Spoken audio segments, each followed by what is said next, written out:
and how to perform it. Okay, so basically, here's what needs doing. Obtain the 20,000 GP worth of magical materials. Have Agni as Vani. I suppose here. Obtain the magical materials. Obtain a suitable essence container. Right? There we go. Obtain a suitable essence container. Provide a battleground for the contest. I love the idea of using Ramus as the thing. That's great. Obtain a suitable essence container. Provide a battleground for the contest. Agni as Vani performs the ritual. And then unnamed must contest with Bahath for control. All right. So what do they need? They need like... All right. So let's look at what they need here. So materials. 20,000 GP worth of magical crap. Where can they get it from? So they could buy it, theoretically. Buy it in the markets at... What did I call that place? I need my next page. Magrai, right? The market's at Magrai, right? If they had the money. They could scavenge the money. I suppose they need the money first. So scavenge the money from the dungeons below the fortress, right? We talked about that. That's one option.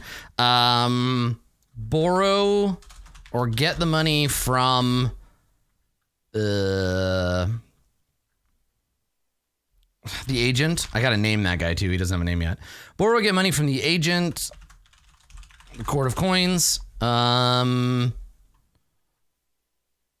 Get the money from the Mara, right? So I know for sure these are three ways to do it. The agent has enough money to buy this crap. The dungeons below have the money. But I guess the thing would mean, this means loyalty to Court of Coins, right? They gain the ritual. Get the money from the Mara. This means either plus or minus loyalty to the Mara, because if they steal it, right? Steal versus ask or trade. And then scavenging the money doesn't, no change, right?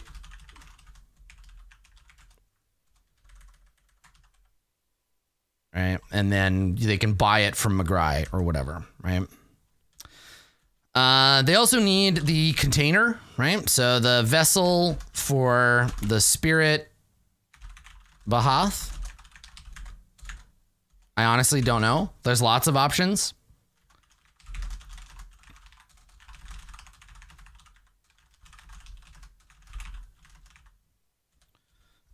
They also need a sacrifice to Imix. Again, I don't care.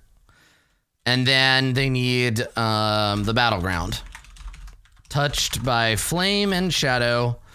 And I'm leaving it up to the players, right? In the same way. So this is all the stuff that they need. This is kind of how I imagine they could get it and what that might cost them.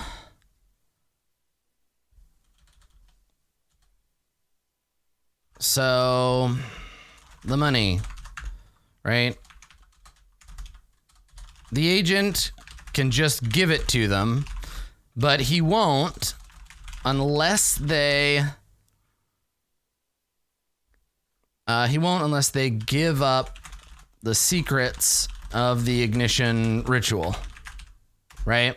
So this agent that's going to show up, the agent, now I guess we'll talk about that. I'm going to set up another the agent, we'll come back here and we'll talk about this NPC in a minute.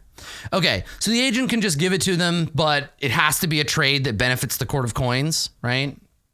They can bargain with Gravedirt for the money and materials, which as a necromancer, she has ready access to. But she won't trade it for anything less than the secrets of the ritual. They can rob Gravedirt, stealing the money and the materials from her personal stores, and or from the temple itself. There are treasures in the temple sanctum, yet unstolen, right? So they can steal from the temple. I guess these are the three major ways they're going to get that money. I guess the other one is they can plumb the depths of the Dwarven Fortress and get the money like adventurers. All right, they can do the D&D route.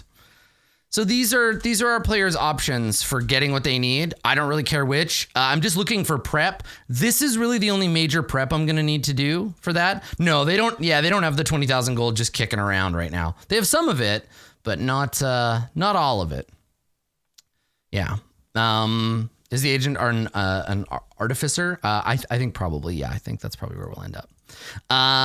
Okay, and then as far as the vessel, the sacrifice, and the Battleground, like these things go, as long as the players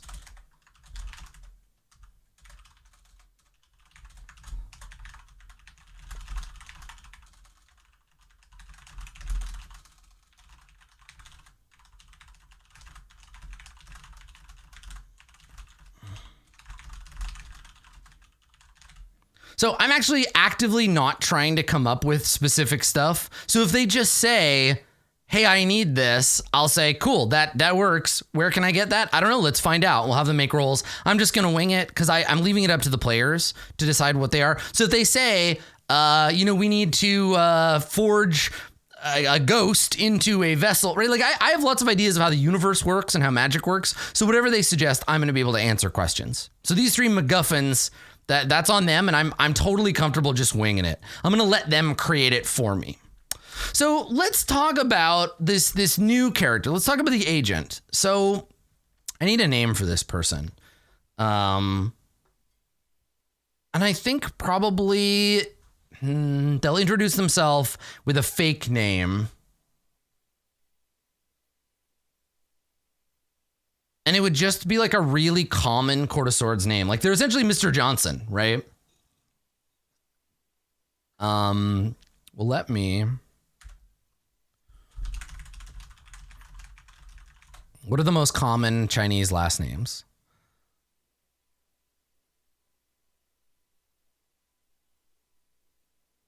Mr. Popo, right? Yeah. Mr. Zhang.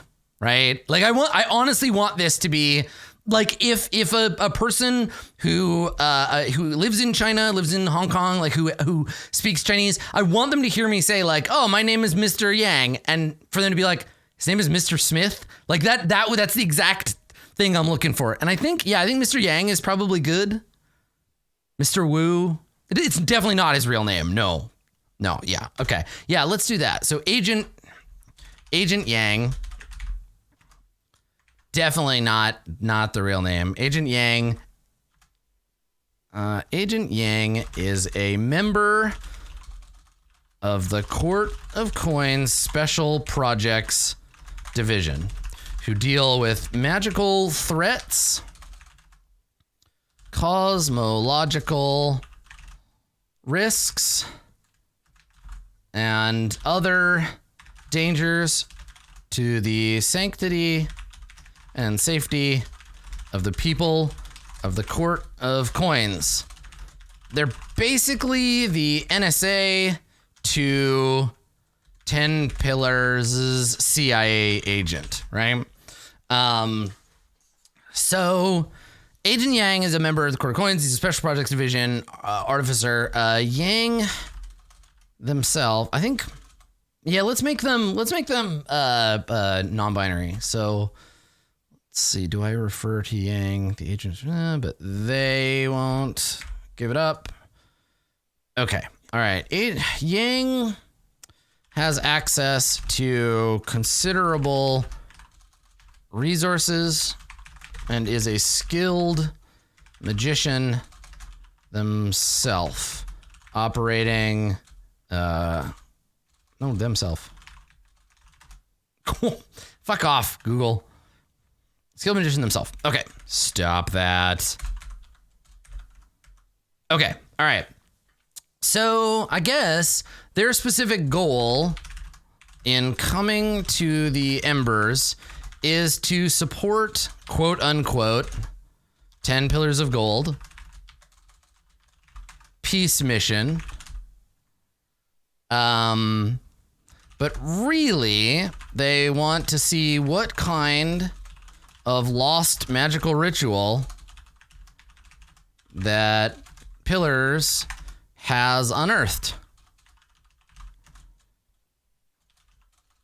Okay, so with an NPC, we need 3 things, and we need what do they want and how do they get it. So, 3 things about Agent Yang. No, go away, McGry. All right, 1. They are arrogant and self-assured. That's one thing that's very important. They are never tip their hand. They're very good at lying. They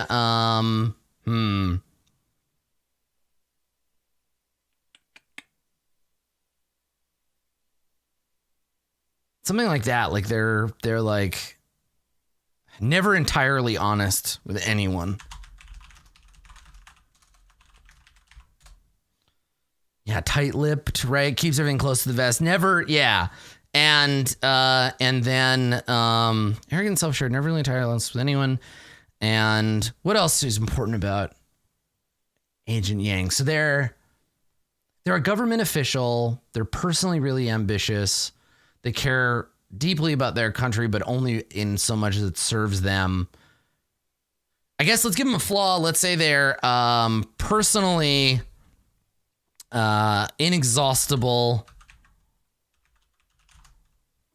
Let's see. Inexhaustible. No, spell it correctly. There we go. Curiosity killed the cat, right? Okay.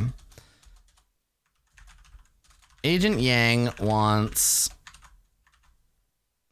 to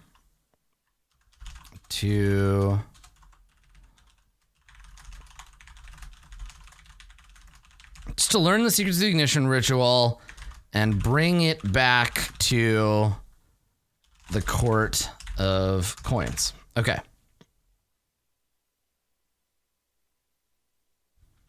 So as to increase their own cachet in that organization. Yeah, so they just want to be, like, this is a thing that will both benefit them and the court. Let's do it. I'm here to learn the ritual. And they want it because they're an artificer themselves, or an artificer. So they're like, yeah, this is a new way to make magic items. I'm all about it. Yeah, let me do that. Okay. So to get it, right? So what do they do to get the things they want? They use indirect political and economic influence,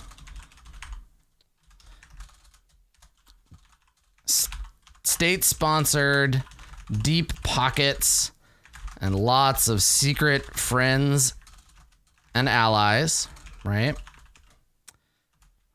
And direct magical intervention.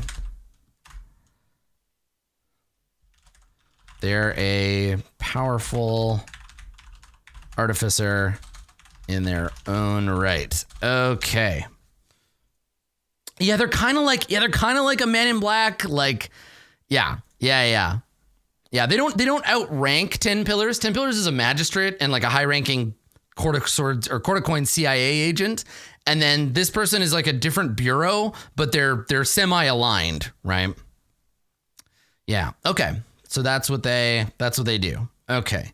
So that's Agent Yang. Agent Yang is an option. So I guess let's look at what I need to prep. What do I need to be ready for here? So actual prep stuff.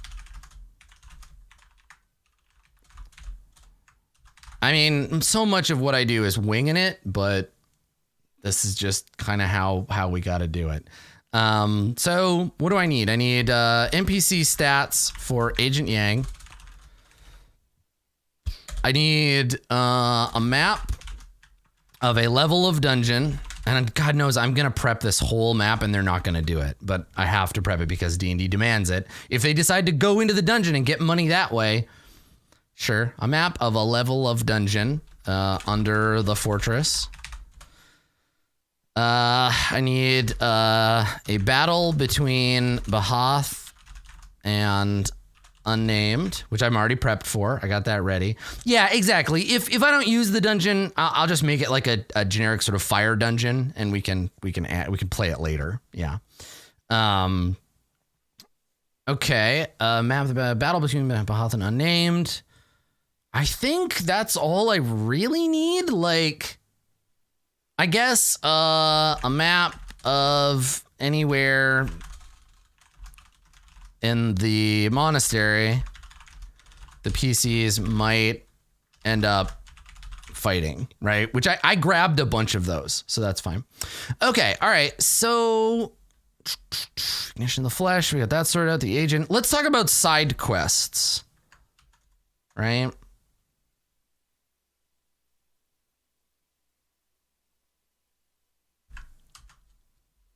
Because there are a few of those. Okay, so side quests. So the side question becomes like, what else do we have going on here? So we have Berg learns to protect his agency. We have the spread of harmony among the people of the Court of Swords. What else did I note about my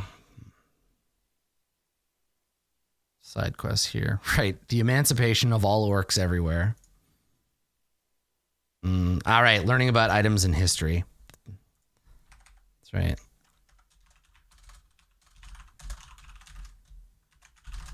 Lore checking magic items in our possession. And then I think that was it. I think that's all I needed for side quests, right? Because the emancipation of the orc is a much bigger thing. Oh yeah, who do we love? So I guess the questions for these become, for this one, this is sort of semi-passive quest in that I'm just really curious who'll end up getting to learn what the ritual can do. Essentially, it's a primordial hunting, magic item creating ritual that would be massively useful to the Mara or to Heaven. Because if they learn these things, right? They can hunt down any divine creature, kill it, and then steal its power and make it into a magic item. So if the Mara found out, they could just start killing gods and turning them into weapons and using them to kill more gods, right? And if Heaven found out, they could use it against primordials and maybe against the Mara themselves. So this is a big deal, this ritual. It's very dangerous on a cosmological level, which is where the game is approaching now.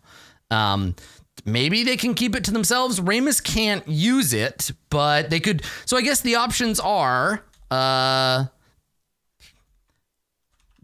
me write it down. So the Mara could use this ritual to entrap primordials and gods in weapons and armor and use those to further their slaughter campaign. The gods could use this ritual to entrap primordials or Mara, maybe, and use them and further their hold on the world. Like, I guess anyone could use it to subjugate, imprison, or otherwise destroy their enemies. Side note about the ritual, I guess. This is a thing I'm kind of curious about. So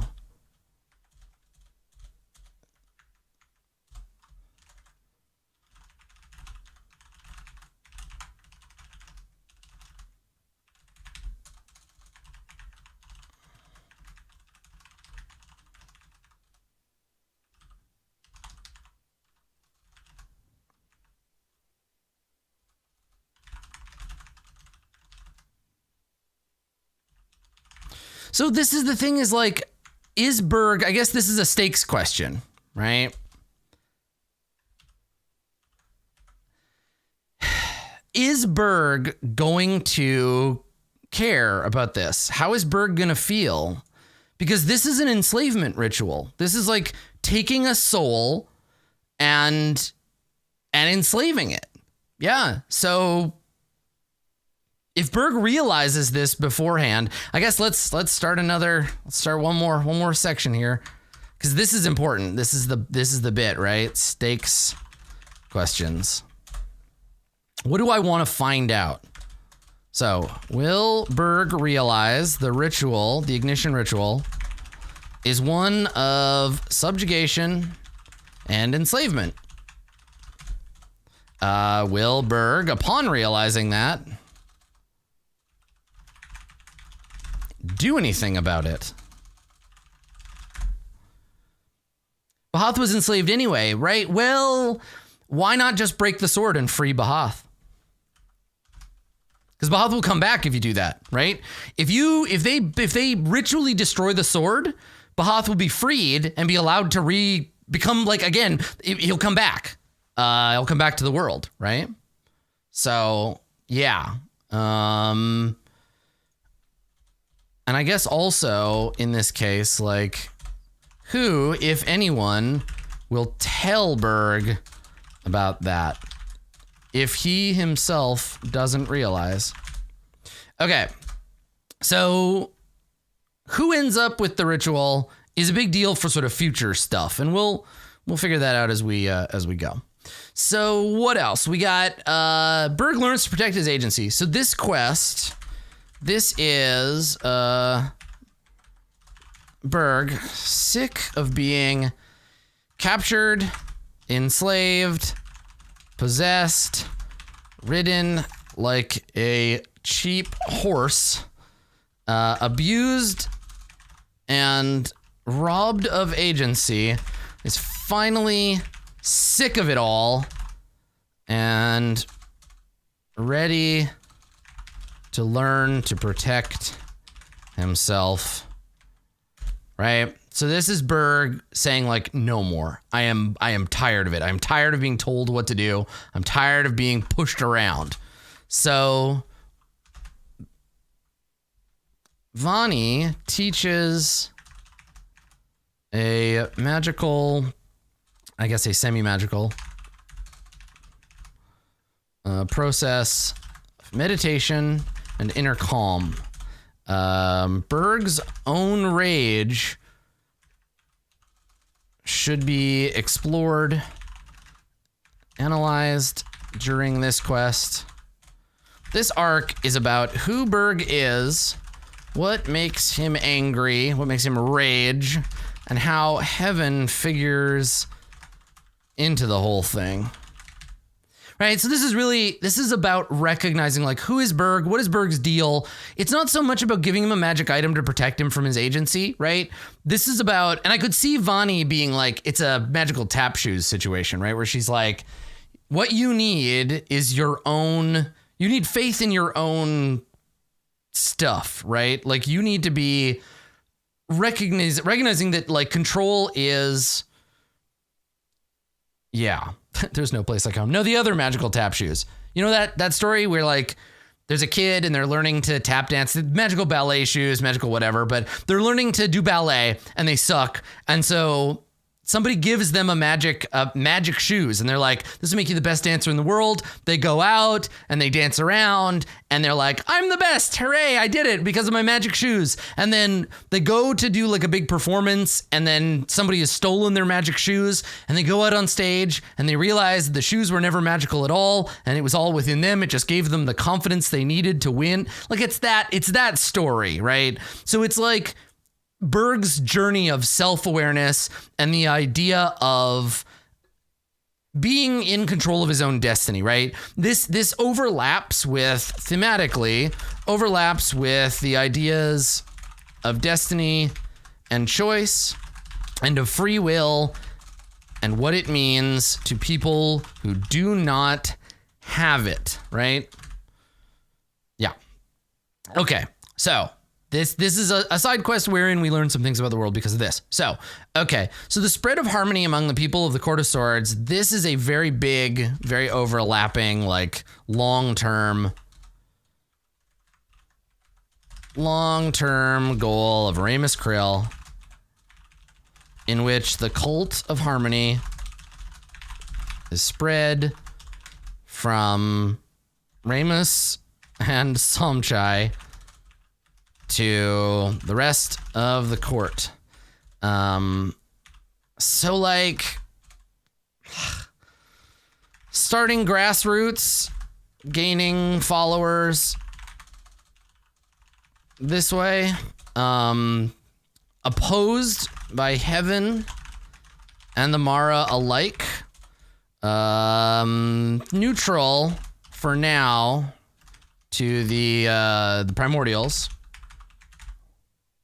Right, but ultimately opposed there as well. The problem with trying to be a harmonic religion in the center, yeah, this is the thing. So like here, if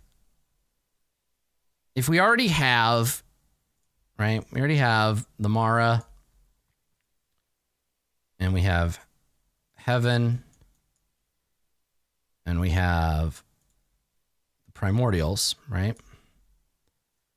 And Heaven and the Primordials, they don't hate each other. It's just awkward family relations, right? Some Primordials became the gods of Heaven. I mean, all of them originally were Primordials of some kind. Many of them are asleep, whatever. And then Mara and Heaven, they're fighting.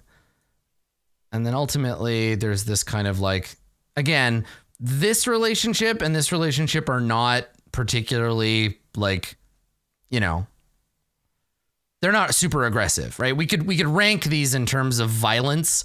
This is absolutely the most violent relationship. And then this is probably the next, and then, you know, right? And then in the center of all of it, we have Ramus, and Ramus is trying to build this weird harmonic religion, but he's in the center, and he's sort of opposed, but not opposed by all three of them, right? So Ramus is kind of connected to all three. The problem here is going to be the order in which he chooses to fight, because eventually they're all going to be like, no, we don't like you. Thanks for helping me knock off my enemies, but like, you can't just be in charge. So yeah, we'll see how all this shakes out later in the game. But it's not right now, not the main focus. I will show you, I have Where is it? Here we go. Yeah, I have a spread harmony clock right now that I'm working on. So we filled in one slice. Heaven doesn't really notice. Heaven doesn't know Ramus is doing this yet. But if Ramus fills in another slice, Heaven will notice. Then Heaven will send somebody to investigate. Then Heaven will send an envoy to be like, Ramus, stop it. Right? Stop that. You can't stop blaspheming. And either they're going to be like, here is an offer. We'll make you a bodhisattva. You can come to heaven, right? Or they'll threaten, depending on how it goes. And then armed intervention before the spread, right? Because they'll be like, no, you can't stop it, blasphemer, and they'll send people to go and mess with you. So this is kind of the pieces filling in as the religion spreads. And once it's filled in completely, harmony has now spread across the Court of Swords in the underground as sort of a, I'm basically, Ramus is, and as much as this pains me to say, Ramus Krill is Jesus Christ, right? This is a new religion, and Ramus is, yeah. Ramus is our Christ now. So he's out there, he's getting his disciples together. He's trying to oppose all these things. But yeah, right. He'd like to think of himself as Jesus, but he's maybe more like L. Ron Hubbard, or Adam, or what's his name? Joseph Smith, right? We'll see how that goes. Yeah, I mean, the thing is, he's not Martin Luther in the sense he's not trying to reform. He's not trying to reform heaven. He's trying to offer an alternative. Yeah. So we'll see. Yeah, except killing this Messiah will destroy the entire universe. Yeah, that's gonna be. We'll get to that. Okay. All right. So neutral for another primordial. It's only opposed. This is a long game situation. Ultimately, the resolution of which will be a main theme of the end game. Okay, so stakes question. What does Agent Yang believe about the current situation of the world? Are they a coins empire? They're not the loyalists. They're the people who want the Court of Coins to be on top. Like an imperialist? Or an imperialist would be the ones that want to do like the Empire of Coins. What's the other one where they're like, they want everybody, they want to restore the heaven, like they're conservatives, right? An imperialist or I guess conservative we'll put right now. A traditionalist. I like that. That's good. Yeah. Yeah, very good. Nice. Thank you. Yeah. Okay. Are they imperialist or traditionalist? Cool. Okay. So also, what role will harmony, I guess what is harmony's dogma? What are the lessons of Ramus's new religion? What does it promise that heaven, the Mara, and the primordial cults do not? Yeah, what can it give you? Yeah, what does it want? Because I don't know. It's a religion with no dogma so far. All right. Okay, lore checking magic items is a side quest. So this is primarily focused on the Regalia of Emperor Fei, right? And then, or the Wicked Edge of the Void. So, let's talk about these. So, the Wicked Edge is a I wouldn't call it sentient. It's got like an instinct, an animal instinct.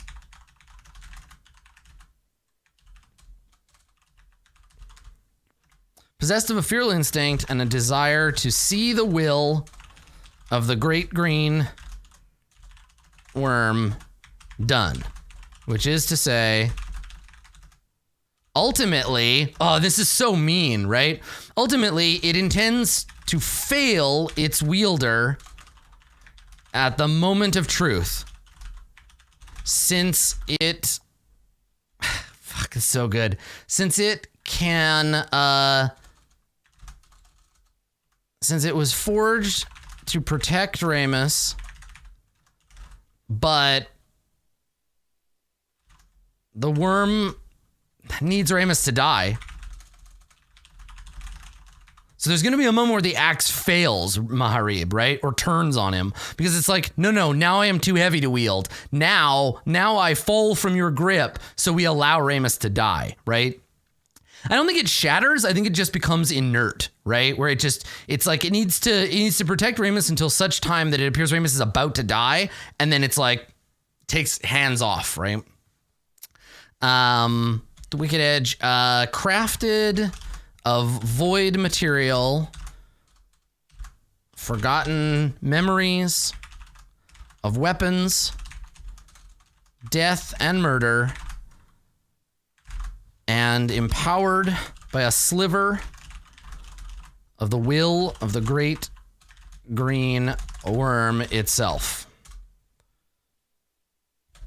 Why isn't the axe just making Maharib kill Ramus right away? There's a time. There's like a moment for it. I'm not really sure. Yeah, maybe Ramus needs to die in a specific way or do something before he dies. But this is a long game, right? Yeah, this is to ensure there will be a moment where it's like, now is the time. Now we stop, right? Crafted of void material, blah, blah, blah, blah. Could be, with time and discipline, broken from the control of the Mara Overlord. It is separated from its master by much distance and energy, right? The fountain is absolutely messing with it. Yes. So yeah, it absolutely could be like reforged or broken. Yeah. Totally possible. Yep. And I guess the idea here is, no, we've already got that. So it was forged to, yeah, right. Protect Ramus. Okay, cool. Cannot be used to harm Ramus Krill directly. That's all we know. But otherwise, it's happy to spill blood, end lives, and generally cause chaos and suffering as a side gig, right? Yeah. There we go. Cool. That's what we know about the Edge. Let's talk about the Regalia of Emperor Faye. So, the 3 items belonging to Emperor Faye, enchanted by their use in the hands of that august personage bearing his stubborn strength, his imperial glory, and I guess just those two. Those 2 cool things. Okay, so what do we call his belt? The belt is called something. We have the hammer. He has his hammer, but that's, yeah, we've got that. I can't remember what I called it. I know the whole thing was like the vestments, but there was a name. Oh, Pillars of the Gate. Yes. Thank you. Thank you, great archivist. The Pillars of the Gate. Okay. So we have the Pillars of the Gate. Okay. The Pillars of the Gate, the mighty girdle, whose strength, the mighty girdle who contains the strength and perseverance of the Emperor, who, it is said, held up the gates of the city by himself for 15 days and 15 nights as the people of the city fled from the demons attacking them. So, like, he personally held up the city for 15 days. It's like a big Herculean myth. But the idea here is that he held it and he was, like, shot with arrows and stabbed by demons. And he held the gates open as his people fled. Then in the city, once the gates are closed, the Hammer of Heaven, right? The Apology of Emperor Fei. How do I... Okay, can I nudge this back one? There we go. The Apology of Emperor Fei. Yeah, it should be 16 because then it's 4 by 4. Yeah, that's right. Okay, the Apology of Emperor Fei is a warhammer known also as the Hammer of Heaven and Tulpa's Conduit. Wielded by the Emperor. Oh, spell that correctly. Wielded by the Emperor in his crusade of 10,000 size, in which he apologized to the Dark King and his demonic followers during the, I guess, whatever, during the Demon Wars. Okay. Okay, good. So the Crusade of 10,000 Sighs was when the Emperor went out to apologize to the Dark King. I think probably there's a myth here where it was like everyone is at their lowest, and I guess I'll just write it out because why not? A myth of Emperor Fei says that in the moment of their greatest sorrow and loss, moment of humanity's greatest sorrow and loss, when the Mara were set to overrun them,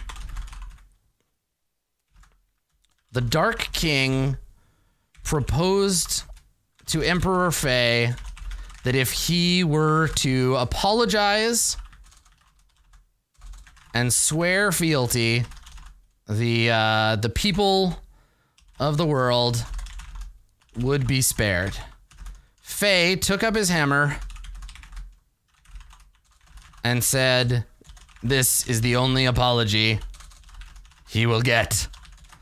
And then went and fucked up some demons, right? This is the only apology you'll get. And he rides out and fucking smashes everybody up. Yeah. Okay. So there's that. And then, yeah, exactly. I'll apologize my whole foot up your ass. And then, so have we named the third item yet? It's a crown, right? And this was like the Imperial Circlet or something. Then this was his symbol as like ruler and leader, right? Because Emperor Fei's three things is he's an arrogant king, right? He is long-suffering for his people, but he's also, in his old age, he is a crowned ruler, right? He won his empire by killing off the bad guy. So, yeah, something about like representing his old age. I think we would, if we're looking at the story of Emperor Fei, they would go in this order, right? The apology came first, then the Pillars of the Gate, and then finally, the crown, like the Emperor's crown, right? The Vault of Heaven's Wisdom, something like that, right?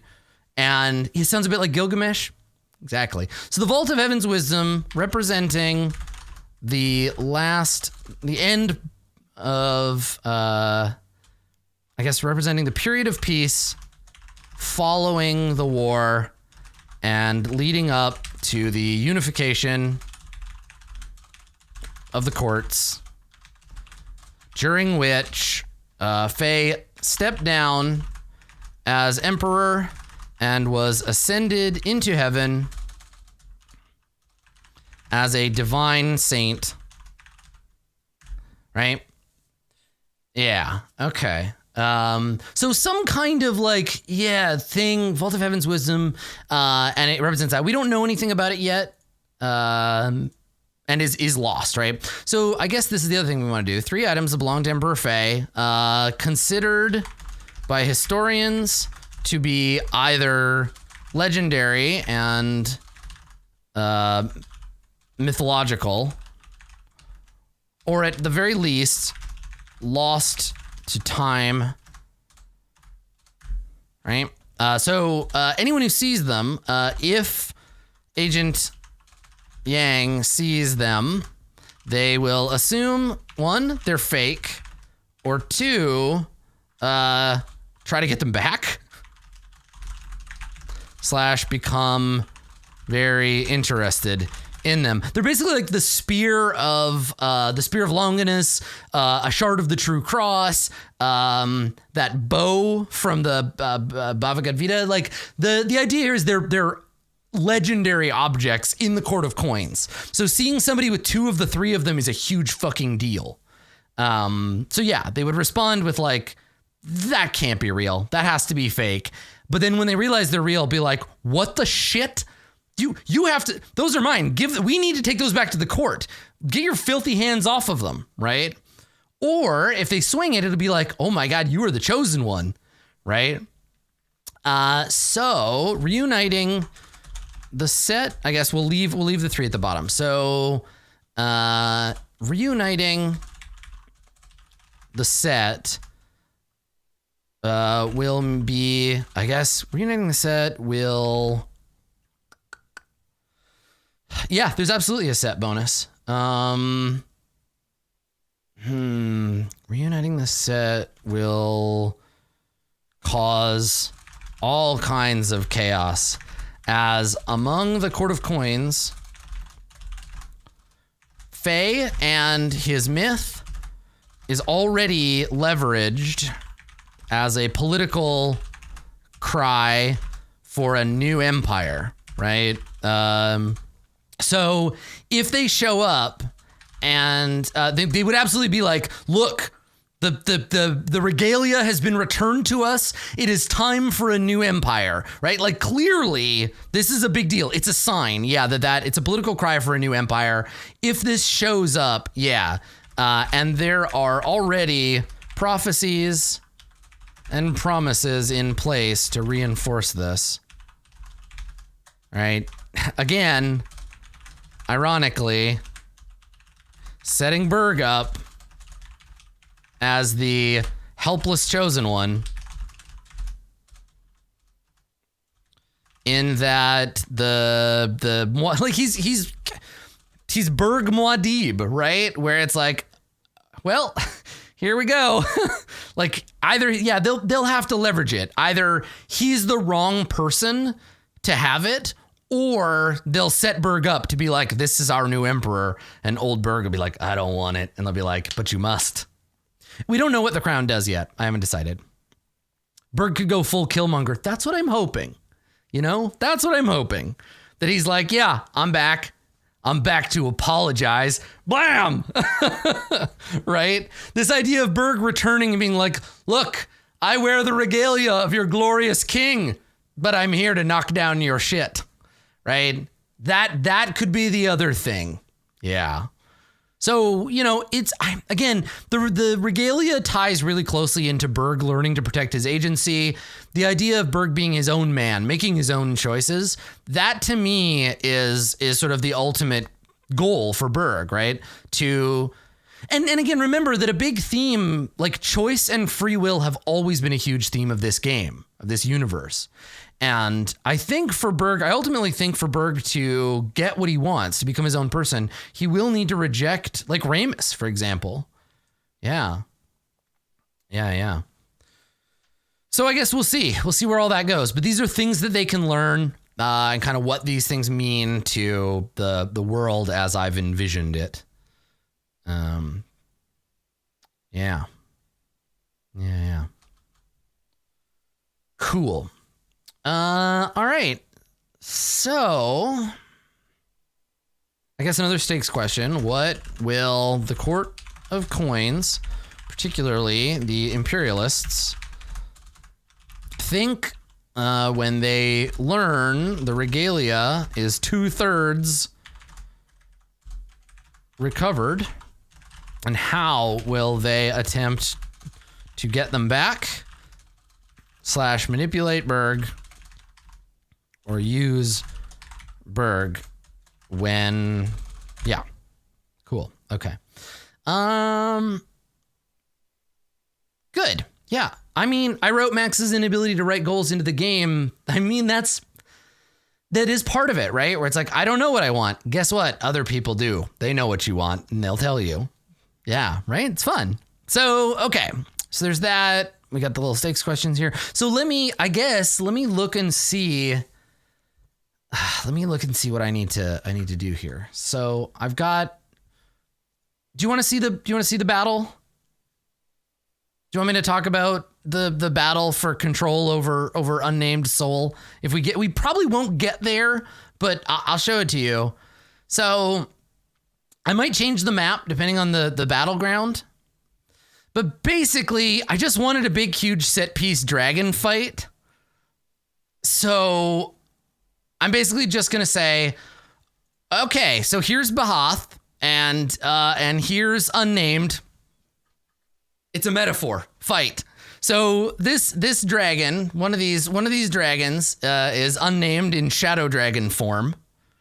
I basically took, I think, a silver dragon of about the same power, and I applied the shadow dragon template to it. Right? So there's unnamed gets to be a shadow dragon. This represents unnamed, the memory spirit of the void. And then this is Bahath. Bahath is an adult flame dragon in this area. And then that's the thing. I've just put in, and actually here, let me change this because it's not just adult flame dragon, it's Bahath. So let me adjust. But yeah, I honestly, the background isn't so important. I've just put in a base level, like a temple in the jungle. But yeah, I might replace it with like a star field or some other bullshit. But yes, Zeke will have full control over the shadow dragon. They're the same challenge rating. I might increase this one's hit points. What's their armor class? Because Bahath, AC 19. Yeah, she's got like a lot more hit points. How much damage does Bahath do with a breath weapon? Let's see. So bite is 2d10 plus 4. Yeah, I think I need to buff Bahath a little bit because just based on pure like to hit bonus, right? The Shadow Dragon's a lot stronger. Yeah, Bahath does seem to be like pretty much. It's funny because if you look and like, thanks Dungeons and Dragons, challenge rating 16. Same challenge rating. Unnamed as a Shadow Dragon has a resistance to necrotic, and Bahath is immune to fire, so there's no real interaction there. Yeah, right? 27 strength versus 19 strength.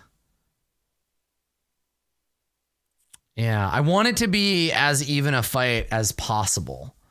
So maybe red dragon. Because like 18d6 versus like Shadow Breath is not as good, right? 13d8. Unnamed is the same CR because of sunlight sensitivity. Yeah, but that's the thing is it's like a mind. You know what I should do? So I think maybe I'll leave it because ultimately I'm okay with it being like a little skewed in Zeke's favor.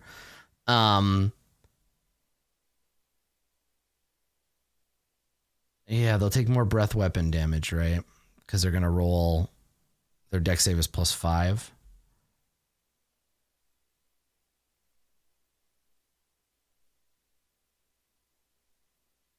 I think maybe I will make it sunny. How often do I adjust things like HP on the fly? Almost never. I don't really like having to do that.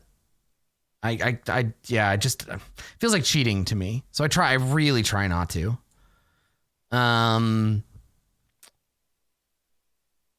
Yeah, let's give.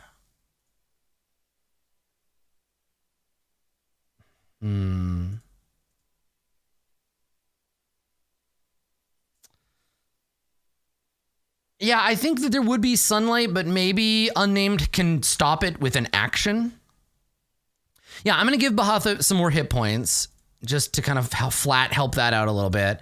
And then I'm going to say it's bright out, but yeah, or like a solar flare action, because I basically want it to be like sunlight is present, but Unnamed can do something about it, but it takes an action.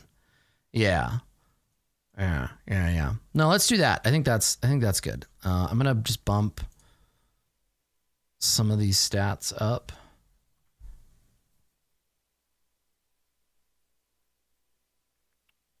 And then, yeah, I'll make some notes about the battlefield itself. Hang on, this one.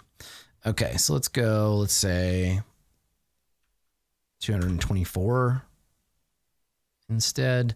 And let's bump Baha's strength up to 22. Yeah, it's a little better.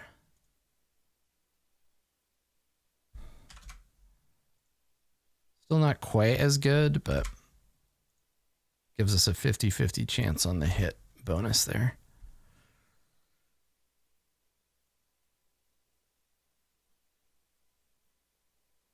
Yeah, okay. I think that's fine. Yeah, lair actions to shift the plane of the... Oh, that's great. Ooh, I like that. Oh, that's really, really cool. Okay, all right. Let's do that. Oh, that's so smart. Man, Jiang Zero or Django, that's fantastic. I can layer them too. Watch. Okay, so if I go... Oh, so smart. See, this is why I like doing this stuff live, because y'all are smart as hell. Okay, so let's pick a few more maps, right? So there's the... I guess now I need like a fire map. They have legendary resistances. Yes, each of them gets 3. All right, so let's find... I'm just going to look for fire under maps and tiles. So yeah, I just need square maps that I can place and then rotate them, yeah. If they use Ramus as a bridge, it'd be like going between his lower soul and his void soul. Yeah, right? Okay. Volcanic. Yeah, okay.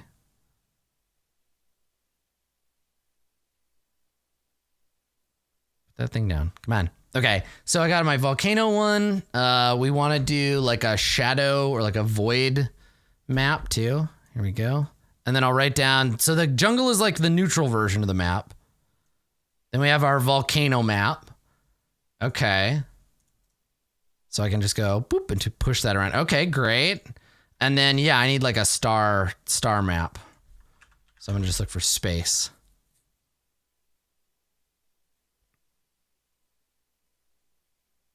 And they can fly, so it's not really like the ground matters all that much. And I'll write down conditions for each map. Yeah. Oh, give me space. Okay, let's take a look. These are all inside a spaceship. Just want like a star field or like a void field, something like that.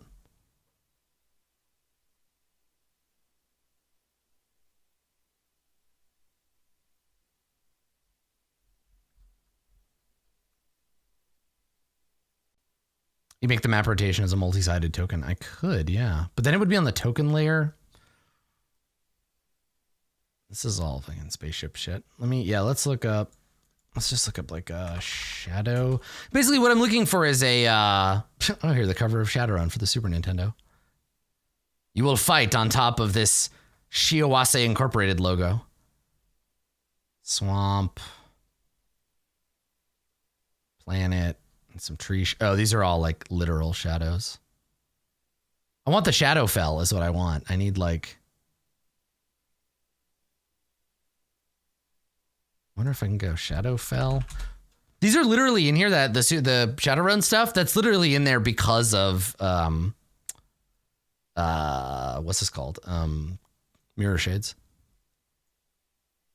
It's kind of cool. What does that look like?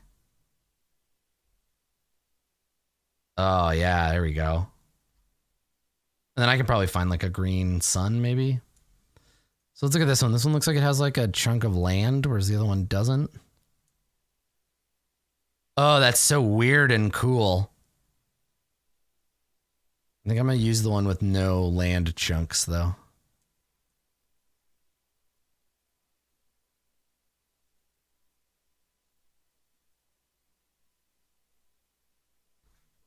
Okay. And then like, I mean, if I look up green sun, I'm probably not going to find anything. Oh, that's a symbol. And there's going to be a lot of plants. Now you can tint stuff. Like I could get a star or a sun, right? The sun. Watering can. Get out of here. Yeah, I guess I could look up like green flame too. Ah, oh, I saw something. I saw something I could maybe use. See that? I think it was in the that's that going to be a PNG or no? What is this? I don't need 100 of those tokens. Get out of here. Yeah, there we go. Wow. The problem is,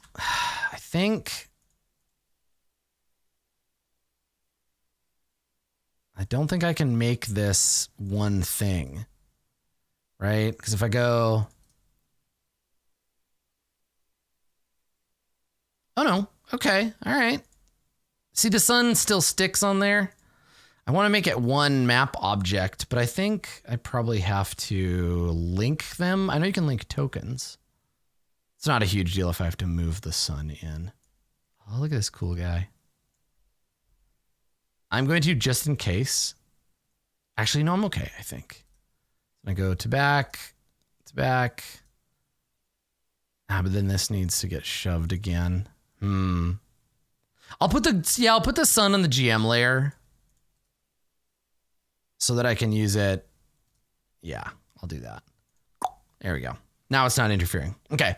All right, cool. Yeah, you can group tokens, but I don't think you can group maps. All right, so let's make rules for those things.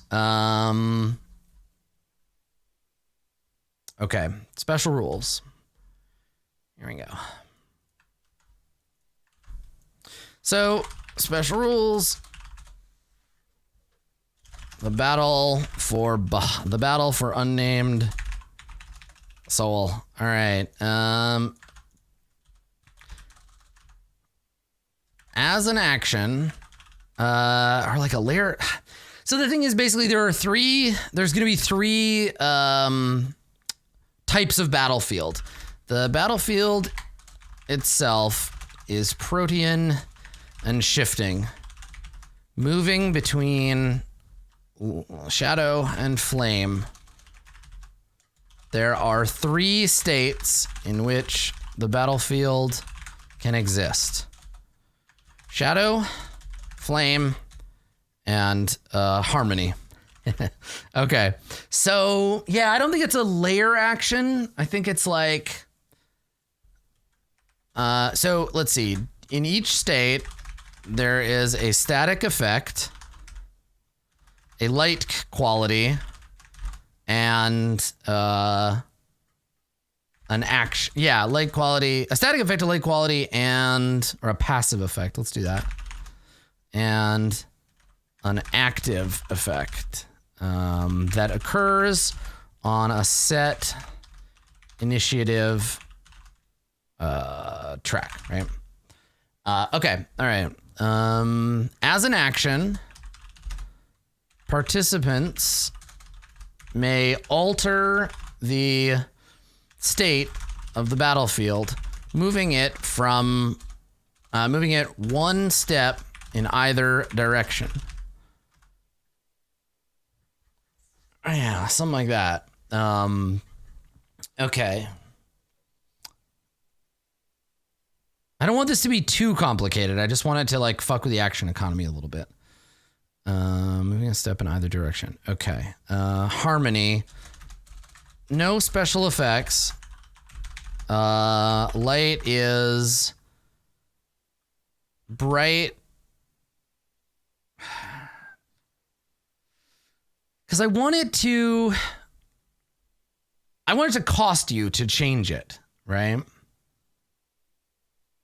I think they both have like passive damage effects. No special effects. Light is bright, but not sunlight per se. Yeah, it's going to be an action. Yeah.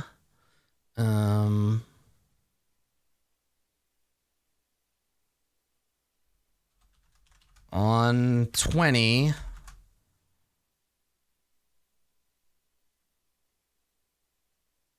I want it to be like something. What does Harmony want, right? Shadow wants Unnamed to win. Flame wants Bahath to win.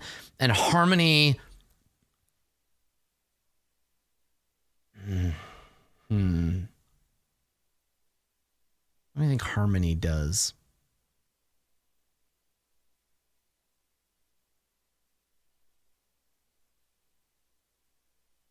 Maybe it just hurts both of them, right?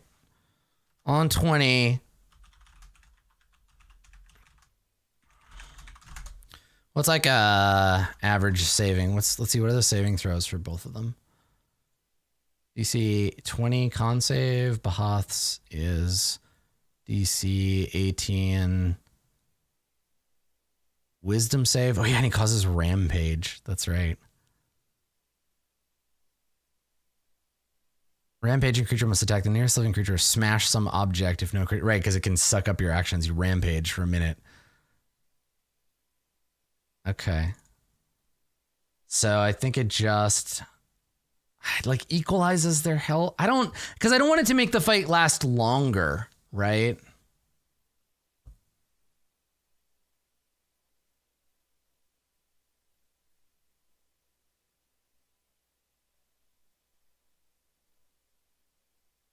But then again, maybe on Harmony, maybe they like it wants them to, maybe it doesn't want them to fight. Maybe Harmony wants them both to like surrender and talk it out.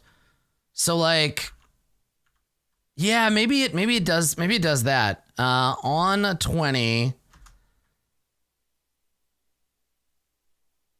Does Harmony heal them both? I think it just shows that they both are like suffering, right? So like, on a 20.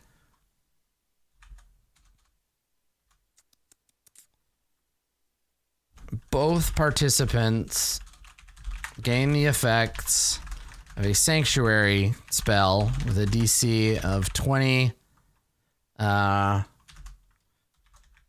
Dealing damage in this battlefield.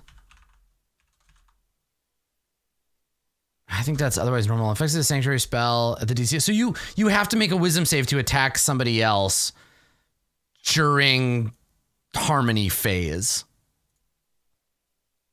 I don't even know. Like, I don't think we're going to get to this in the live show, but it's worth thinking about now.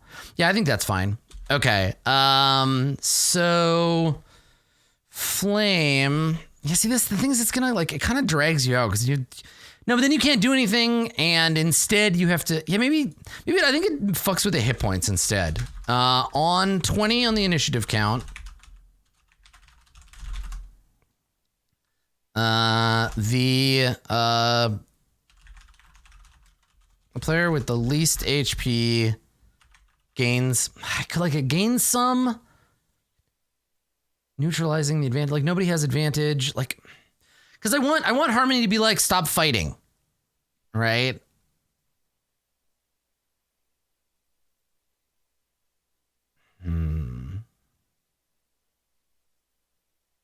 You receive a fraction of the damage you dealt in your previous turn. Like, yeah, right. I don't want to like have to do that math myself. I think probably on 20, it reduces the hit points of the person who has the most and increases the hit points of those. Or maybe it's just like, while, you know what, this is neutral. Let's do it. This is the easiest way. While in this phase, any damage dealt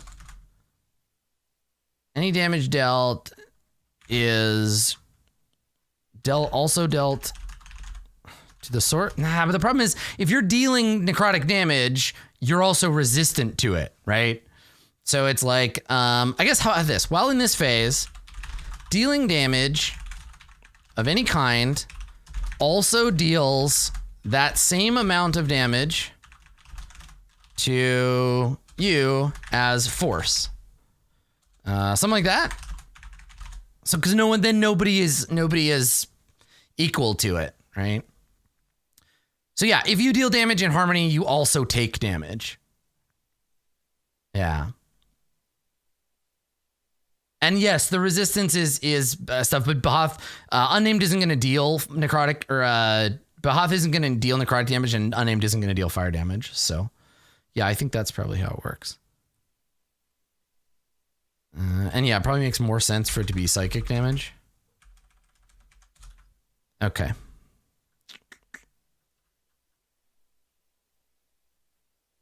All right. So in Shadow, all light is dim light. On...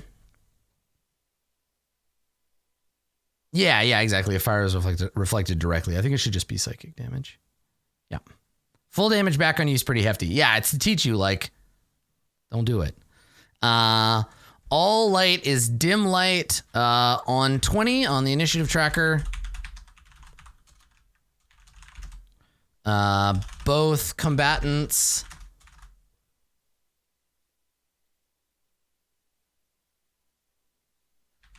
take necrotic damage, something like that. Like 3d10.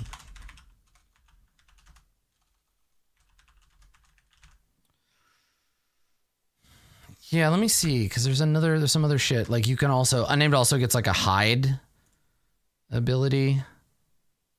I think, yeah, here we go. Bonus action. Hide is a bonus action in dim light or darkness. Yeah.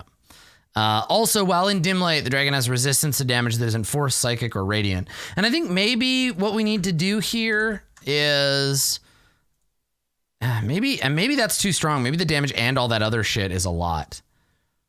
Yeah, let me...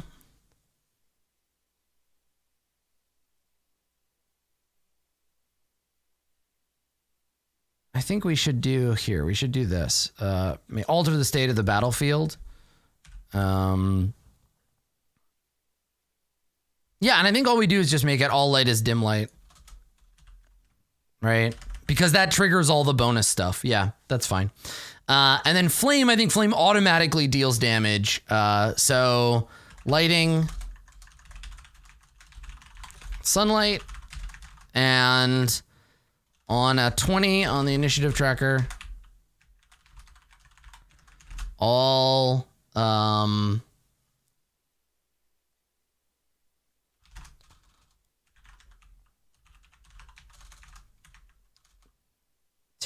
make a con save,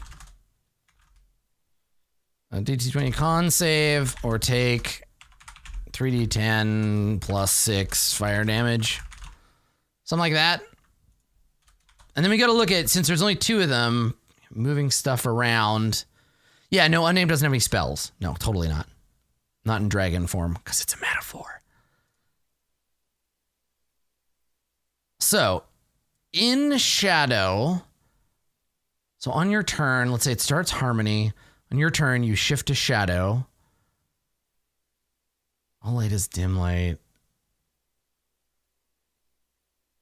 Yeah, Bahath won't take that. So Bahath could switch it to flame. Initiative tracker rolls around. DC 20 con save, and I guess save for half.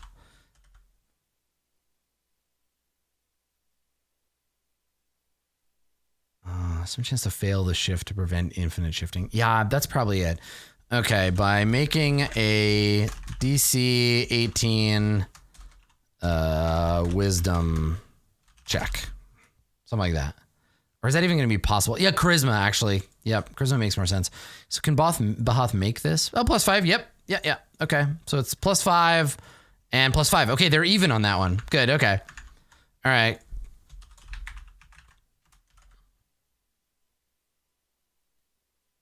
Okay. As an action, they can do that. No, Bahath has +10 on the save. It's not a saving throw. Right?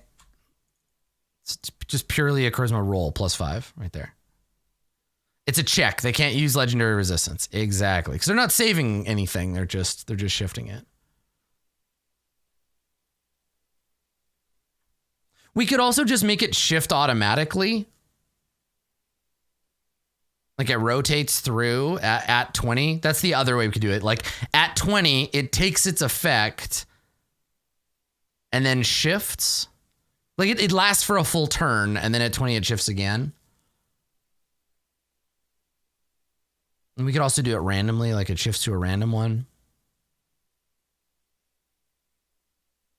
Yeah, let's just do that, right? That saves them from doing fun stuff. Okay. At 20, the battlefield shifts randomly, and the battlefield shifts randomly and remains in that form until the next 20. Yeah, I think that's better. Now, if an outside party is somehow connected to the battlefield, they can, on their own initiative turn, take as an action, there you go, make a DC 18 charisma check to alter the battlefield, moving it to whatever state they desire. Something like that. Yeah. The problem with a rollable token, and we talked about this a second ago, Mads, is that I can't make a rollable token a map. I don't think I can put rollable tokens on the map layer and still use its process that way. Yeah. I think it's because it's not a type of token, it's a drawing. You can, and I can still roll through it. Anyway, I don't know if I feel like doing that right now. But yeah, so the idea would be that if we're using Ramus as the bridge, Ramus can do this. And if they don't oppose Imix, he might be doing this. So yeah. If Ramus, for example, if Ramus is the bridge himself, he can make this roll. If they have not appeased Imix, he might influence the battle himself. I like it. Ramus has weak charisma. Well, that's his problem, not mine. Cool. All right. So that's our battlefield state. Let me put this into Roll20 as a handout that only I can see. Oh, I might be disconnected. No, there we go. We're back. Okay. So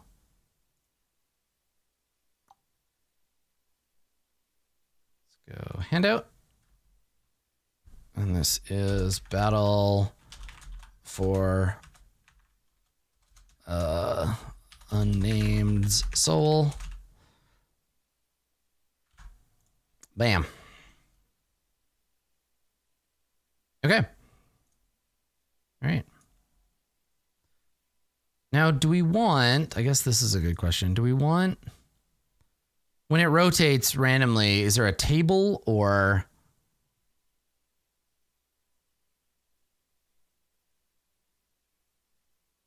I think it just rolls. I think it's an even chance to switch to whatever it is. Okay. Yeah, I like that. Okay. All right. So we got that going. That'll happen. I don't know if it'll happen during the live show. It'll all really depend on whether. So if they need the money and they decide to go get it from a dungeon, this is the other thing I need to prep. Now, as we know from the Rock Gnome King's lair, all right, these kinds of things can take a really long time, right? A dungeon delve, especially at this level, it's so much. So what I need is I need a relatively small area that I can use as the dungeon with some overland travel through the tunnels, right? So basically, I guess here, let me go back to my dock here. So, hang on a second. There we go. Okay. So, the other thing I guess that I need is, yeah, right, straight into the vault, that kind of thing. So, Verdana. Okay, we could just do this like We just do this like a love letter or like a perilous journey from Dungeon World, right? So the Dwarven Vault. Okay, adventure. It's an adventure location. So below the fortress, as yet unclaimed Dwarven ruins contain secrets and treasure. Each secrets and treasure. And while we could theoretically make this whole thing a big dungeon, nobody has time. Nobody has time for that. So instead, we'll make a roll to elide the engagement, ask some questions, and then present the vault itself. Okay, so essentially I gotta create an Apocalypse World move or create an engagement roll or whatever here, but we'll work that out. Okay, so the journey. Okay, so the idea here is that everybody's gonna have to pick a role. The way it works in Perilous Journey in Dungeon World is like you want to get there fast, safe, that kind of thing, right? You pick your little triangle of like fast, safe, and effective or whatever, and then you roll and you go from there.